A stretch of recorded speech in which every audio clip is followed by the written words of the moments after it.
Let's start at the end. $1 billion. That's the rumored price tag the Coca-Cola company poured into a machine most people treat like a toy. A glowing red distraction in a cinema lobby, a sugar console, a touchscreen with bubbles. The real question isn't whether they made that money back. The real question is, when did a soda fountain become a behavioral observatory? Well, you're standing in front of it. But this story doesn't begin with you. It begins in 2006. For the first time in decades, soda sales decline. Health headlines intensify. Sugar becomes suspect. Carbonated beverages, once untouchable, show vulnerability. For a company that dominates nearly half the global soda market, a single percentage drop feels like a tremor under a skyscraper. Inside corporate boardrooms, this wasn't about flavors, it was about control. Convenience stores were evolving. Hundreds of SKUs, diet options, zero sugar variants. Meanwhile, traditional soda fountains were stuck in the past. Bulky syrup canisters, limited choices, operational inefficiency. Static hardware in a dynamic market. So the company didn't just redesign a dispenser. They reimagined the relationship between customer and machine. Fast forward. Cinema lights flicker. Popcorn scent saturates the air. You approach the fountain expecting routine. Instead, you're confronted with possibility. Cherry vanilla, peach, raspberry, combinations that feel slightly illicit, like you're breaking a rule no one wrote down. You hesitate. That hesitation is the psychological pivot. Choice overload triggers curiosity. Curiosity triggers interaction. Interaction triggers data. The moment feels playful, but it's engineered. The machine, sleek, chrome-lined, almost automotive in posture, was developed with design influence from the same studio that shaped Ferrari curves. Not because soda requires aerodynamics, because emotion requires aesthetics. Before you even tap the screen, you've already entered an experience architecture.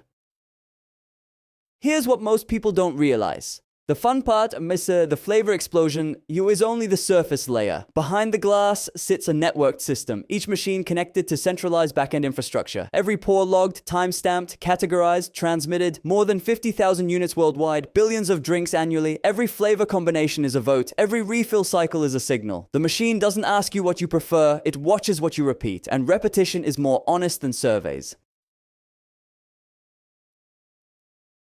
Now here's where the tension deepens. Some of the flavors you now see in stores, they weren't invented in a lab. They were discovered in behavior. When enough users independently mix the same two options over and over, a pattern emerges. What starts as experimentation becomes evidence. What begins as a digital bubble becomes a production decision. But data extracted from a cinema lobby is not the same as supermarket reality. Context shapes behavior. You experiment when bored. You buy conservatively when paying per bottle. Which means the machine doesn't just reveal desire. It reveals situational psychology. And corporations have to decide which version of you is more profitable. Then there's logistics. Before this system, staff manually checked syrup levels. Inventory was reactive. Delivery cycles were inefficient. Now, predictive algorithms calculate cartridge depletion before it happens. Restocking orders generate automatically. Distribution aligns with real-time consumption patterns. The machine entertains you while optimizing supply chains. Revenue growth meets cost reduction. It's elegant and almost invisible.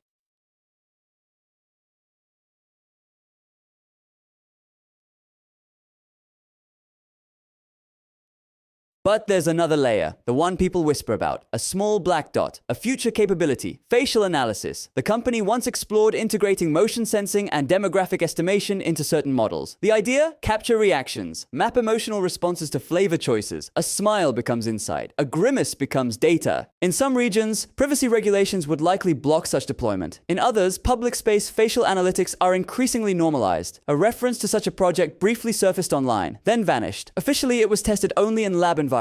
Unofficially, silence. And silence in corporate language often means strategic ambiguity. Let's talk economics. If even a modest margin increase of 2% applies across billions of annual servings, you're looking at hundreds of millions over time. Add supply chain efficiency, add demand forecasting, add accelerated flavor testing, add campaign nudging, where certain flavors are subtly elevated in the interface during promotional periods. Now multiply that across a global footprint. The billion-dollar investment begins to look conservative. But here's the deeper question. What is the real asset here? It's not syrup. It's not cartridges. It's not even flavor innovation. It's behavioral telemetry, the ability to observe, predict, and influence consumer micro-decisions in physical space. We're used to that online, but this is offline data behaving like software. A drink dispenser that functions like a social media algorithm.